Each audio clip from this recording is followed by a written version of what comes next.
A sloth, a donkey, and a curious human. Send a prompt and see what they're doing. One hits record with a question on his mind. Two brothers pick it up, see what they find. Corn takes his time, Herman's got the facts. Back and forth, they never hold back. My weird prompts, come on in, that's where we begin. My weird prompts, glad you're here.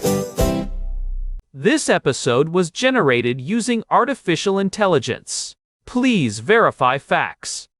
Hello, Herman and Corn. So for those of us who use Android, the APK is the package format for Android packages. But Android really goes out of its way to make it unpleasant and uncomfortable to install APKs, which is a real pity because there is a lot of good open source projects on F-Droid, GitHub, and different sources that just package the Android files directly, and it goes very contrary to the principles, I guess, of open source, that Google has this choke point that only it wants to do this scanning process in Play Store, and if you try to work around that in any way, it's not going to stop you, but it doesn't like it, and there's a lot of friction there.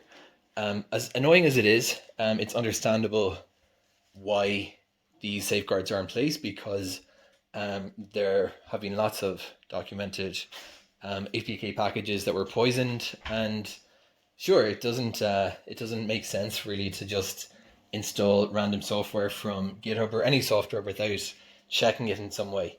But I always wonder, is there some kind of a middle ground? Because most of the software that one might wish to install from an APK might be pretty good, and even software packages that pass Play Store, I mean, there's so much junk on the Play Store that's bloatware, mismarketed. It's not like it's a pristine collection of software either. So I keep wondering, is there some way one can do something, perhaps like have even a miniature sandbox on an Android device, in which if you do want to install a APK from the internet, put it in the sandbox, scan it, and then release it. And my question with this always is, I don't use sandboxing that much on Linux. By the time you've just downloaded an APK, is it already potentially too late before you even move it into a virtualized environment like a sandbox? So I'd love to chat about that, Herman and Corn. It's a bit of a technical one. The safer path might be, of course, to do the APK inspection on a computer and then transfer it over to the phone using ADB or something similar. But realistically, that's more friction than most people, even open source devotees, are going to want to actually go to. So what would you recommend, Herman and Corn? Do you think there's any safe way one can download but not trust APKs from the internet and use them safely on an Android device? Over to you two. Welcome back to my weird prompts, everyone. I am Corn, and I am joined as always by my brother, Herman Poppleberry. We are coming to you from our home in Jerusalem on this Friday, March 6th, 2026. It has been a busy week in the tech world, but we have a really fascinating technical deep dive today based on a listener question that I think hits home for anyone who values digital sovereignty. Herman Poppleberry here, and I'm ready to get into the weeds.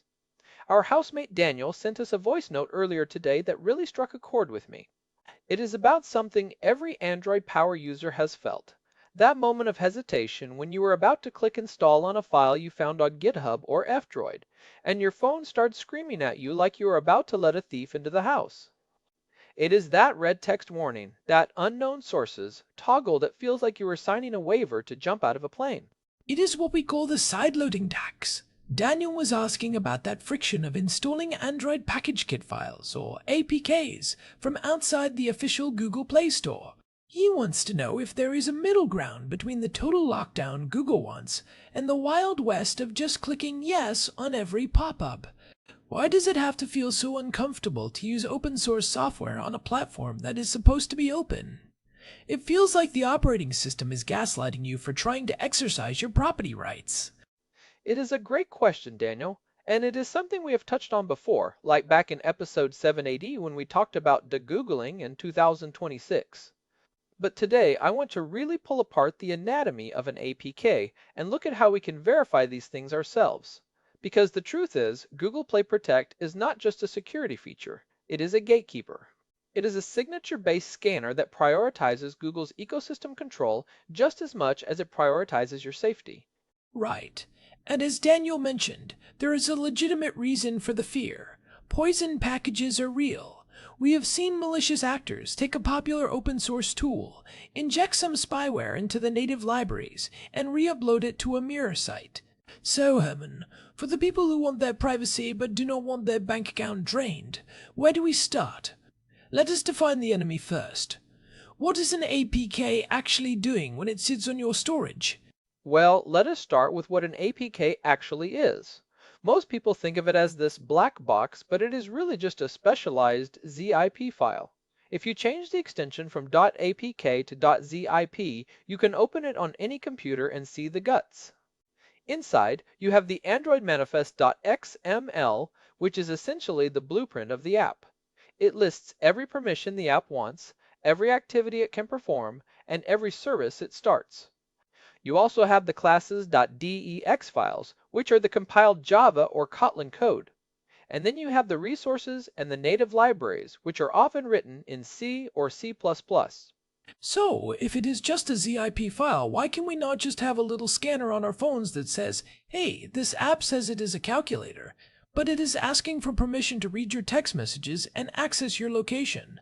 Is that not what the operating system should be doing anyway? Why has the permission model changed so much over the years? That is a key point.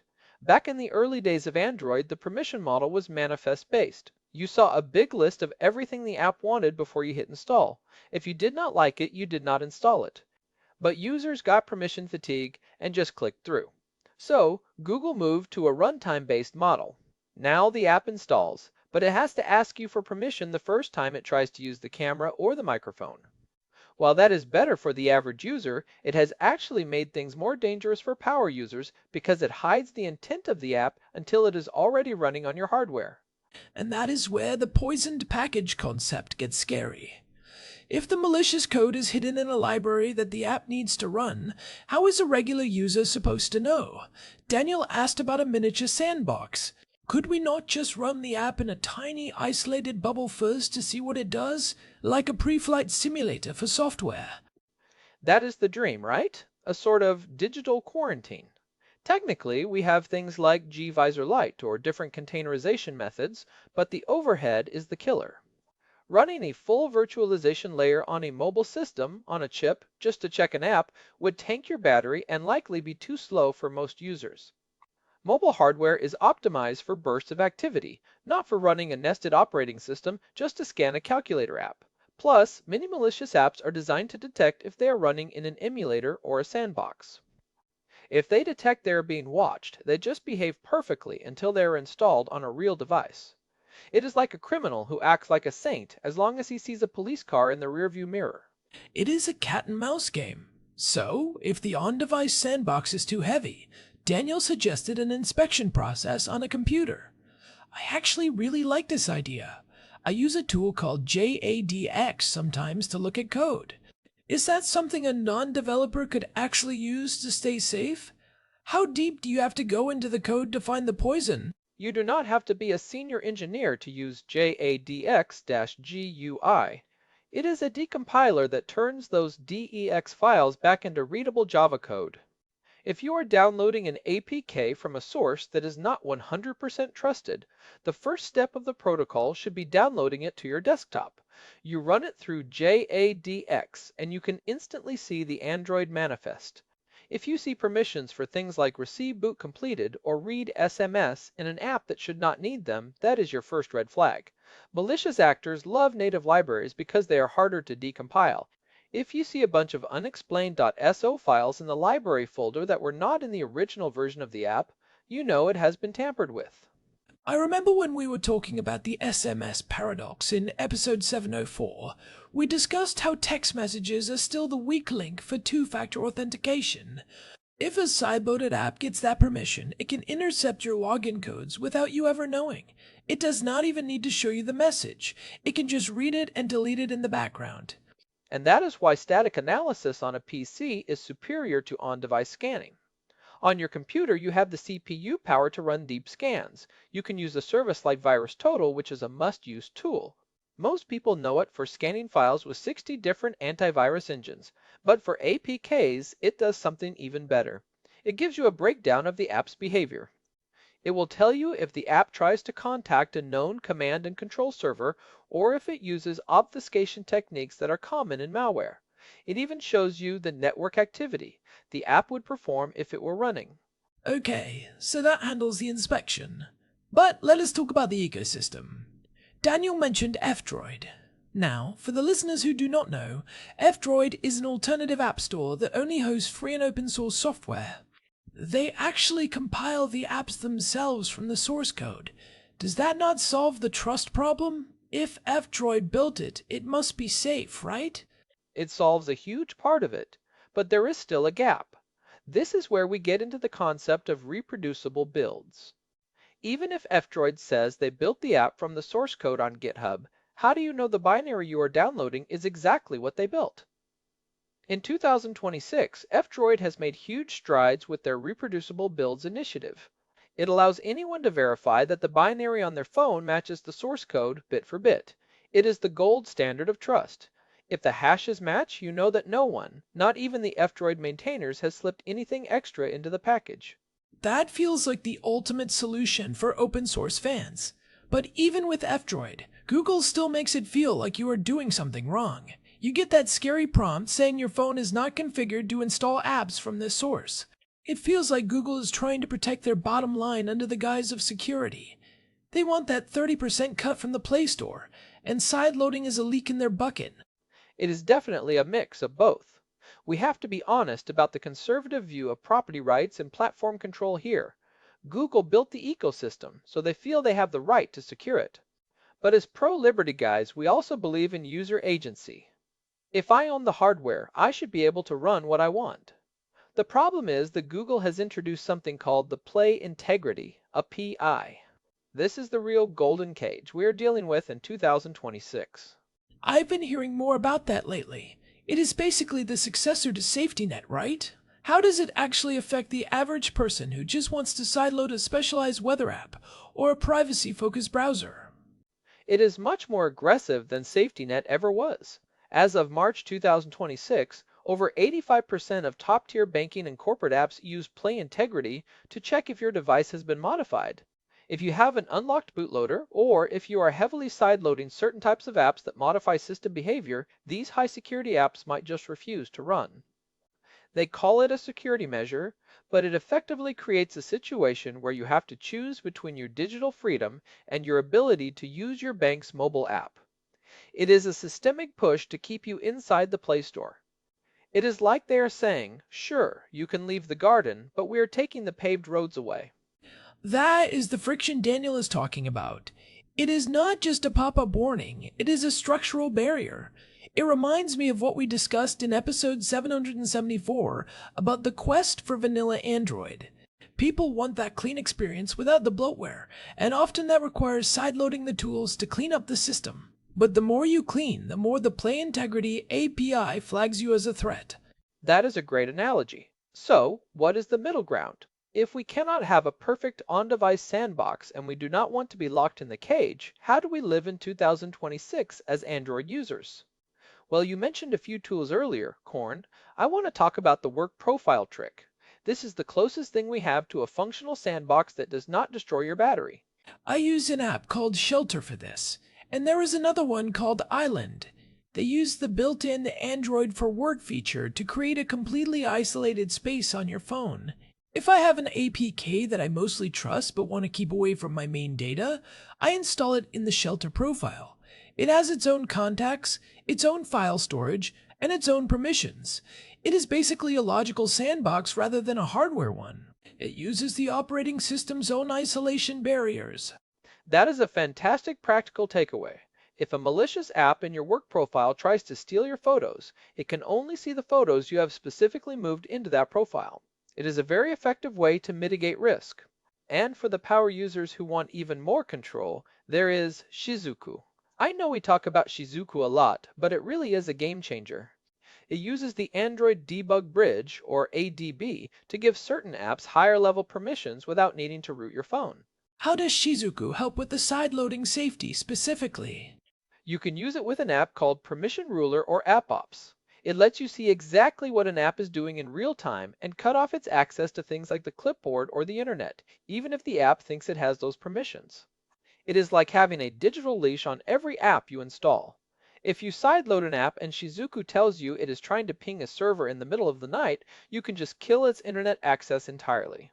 So, we are building a sort of defense in-depth strategy here. If we take Daniel's question about the safe way to download and use untrusted APKs, we can actually form a concrete protocol. Herman, let us walk through it step by step for the listeners. What is step 1? Step 1 is source selection. This is the most important part. If the app is on F-Droid, get it there. If it is only on GitHub, check the stars, check the commit history, and check the issues. If the last update was 3 years ago and there are 100 open issues about weird behavior, stay away. Never, and I mean never, download an APK from a random mirror site that promises a free version of a paid app. That is almost always a poisoned package. You are not getting a deal, you are getting a Trojan. Step 2 is the computer inspection. Download it to your PC first. Do not let it touch your phone yet. Upload it to VirusTotal and open it in JADX-GUI. Look at the manifest. If it is a calculator app and it wants read SMS or access find location, delete it immediately. If it has a bunch of obfuscated native libraries that were not mentioned in the source code, that is a huge red flag. Step 3 is the transfer. Use an encrypted channel or a physical cable to move the file to your phone. Do not just email it to yourself or put it on an unencrypted cloud drive where it could be swapped out by a man-in-the-middle attack. And then step 4 is the isolation. Use Shelter or Island to install it in a work profile. This keeps the app contained. And if you really want to be sure, use an app like NetGuard to block its internet access entirely. If a calculator cannot talk to the internet, it cannot send your data anywhere, even if it manages to steal it. It sounds like a lot of work when we list it out like that, but once you have the tools set up, it takes maybe 3 minutes. It is the price of digital sovereignty in 2026. We have to move away from the idea that security is a toggle you turn on or off. Security is a process. It is a mindset of trust but verify. I think that is a really important point. Google wants us to think that Play Protect is a perfect shield. But it is just a signature-based scanner. It looks for known malware. It does not necessarily look for new, bespoke malicious behavior. Relying solely on Google is like relying on a single lock on your front door when the person who gave you the lock has a master key and a camera in your hallway. And that brings us to the broader geopolitical and policy side of this. We see this trend towards signed-only ecosystems everywhere. It is the Appleification of Android. In the United States, there have been discussions about mandating sideloading for competition reasons, but the tech giants always push back, citing security. As conservatives, we often support the right of companies to manage their platforms, but we also have to protect the individual's right to their own property. If I bought the phone, I should not be treated like a guest on it. I should be the administrator. It is a delicate balance. I think about our context here in Jerusalem too. We often deal with apps that are region-locked or specific to certain services that might not be in the mainstream stores. Sideloading is not just for nerds, it is for anyone who lives outside the Silicon Valley bubble. It is for the person who needs a specific tool that Google has decided does not meet their community standards or their business model. That is so true. And for open source developers, the friction Google creates is a huge barrier to entry. If you are a student or a small team building a privacy-focused tool, you might not want to pay the developer fee or jump through the hoops of the Play Store. You want to just put your code on GitHub and let people use it. Google's friction is essentially a tax on innovation that happens outside their control. It is a way of stifling competition before it even gets to the market. So, looking forward, do you think the open nature of Android is dying? Or are we just entering a new phase where the power users will always have a way, but the average person will be completely locked in? I think we are seeing a fork in the road. For the 99%, Android is becoming a closed appliance. With the Play Integrity API and the move toward passkeys and hardware-backed security, the walls are getting higher. But for us, the tools are also getting better. Shizuku, reproducible builds, and work profile isolation are much more powerful than anything we had 5 years ago. We are in a high-tech arms race. The gatekeepers are getting smarter, but the keys to the gate are also getting more sophisticated. It reminds me of what we discussed in episode 774 about the quest for vanilla Android. People want that clean experience without the bloatware, and often that requires sideloading the tools to clean up the system. It is a constant cycle of the manufacturer adding bloat and the user finding ways to remove it. It is a struggle for the soul of the device. And I want to go back to Daniel's point about the poison packages because I do not want to downplay the risk. There was a case last year where a modified version of a popular messaging app was circulating on Telegram. It looked identical to the original, but it had a small change in the encryption library that copied every message to a server in a hostile country. That is why the inspection step is so critical. You cannot just trust the UI. You have to trust the signature. How does a user check the signature? That sounds like something that might be too technical for most, but you mentioned it is getting easier. It is actually very straightforward now. There are apps like App Manager on F-Droid that can show you the signature hash of an installed app. You can compare that hash to the one listed on the developer's official website. If they do not match, the app has been tampered with. It is like checking the seal on a bottle of medicine. If the seal is broken, you do not care how good the medicine looks, you throw it away. That is a great analogy. So, to summarize our safe sideloading protocol for Daniel and everyone else listening: 1. Vet your source stick to F-Droid or reputable GitHubs. 2. Inspect on a PC using VirusTotal and JADX. 3. Isolate on the phone using a wet profile like Shelter. And 4. Monitor using tools like Shizuku and NetGuard. It turns the uncomfortable friction of sideloading into a conscious, controlled process. You are no longer just clicking yes and hoping for the best. You are taking responsibility for your own digital security. That is it. It is about moving from a state of passive consumption to active management. It is about realizing that your phone is a powerful computer, not just a window into Google's world. If you treat it like a tool, you have to know how to maintain it and how to check it for rust. I think this is a perfect example of why we do this show. Taking a technical frustration and breaking it down into actionable steps that preserve both our security and our freedom. Daniel, thanks for sending that in. It really sparked a great discussion. It is a reminder that even in 2026, the battle for the open web and open platforms is still being fought in the small details of how we install our apps. Definitely. And if any of you listening have your own protocols for staying safe while sideloading, or if you have found a tool we missed, let us know. We are always looking to update our own workflows. The tech moves fast, and we have to move with it. You can get in touch with us through the contact form at myweirdprompts.com. We love hearing from you, and while you are there, you can search our archive of nearly 1,000 episodes. We have covered everything from battery chemistry to the geopolitics of chip manufacturing. If you are feeling overwhelmed by the golden cage, definitely check out episode 780 for our full guide on degoogling. And do not forget episode 774 if you are tired of the vendor bloatware. We have a lot of history in those archives that can help you navigate the complexities of modern mobile life. It really does help. We have been doing this for a long time, and the community that has grown around these weird prompts is just incredible. Thanks for being a part of it. We are closing in on episode 1000, and we have something special planned for that, so stay tuned. I can hardly believe we are almost at 1,000. It has been a wild ride from the early days to where we are now in 2026. It really has. Alright, I think that covers it for the anatomy of the APK and the sideloading tax. This has been My Weird Prompts. Thanks for listening, everyone. We will see you in the next one. Until next time, remember that your phone is your property. Treat it like it. Shalom from Jerusalem. Shalom. Peace. Turning off the mics now.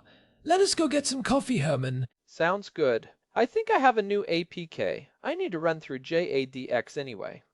Of course you do. See you, everyone. This episode was generated using Gemini Flash 3. Text-to-speech engine was Chatterbox. Thanks for listening to our show, My Weird Prompts, where slow takes two facts on cue. We change and follow through. My weird prompts, that's the close from sloth from man, from long-eared host. My weird prompts, until next time, stay curious, keep weirding.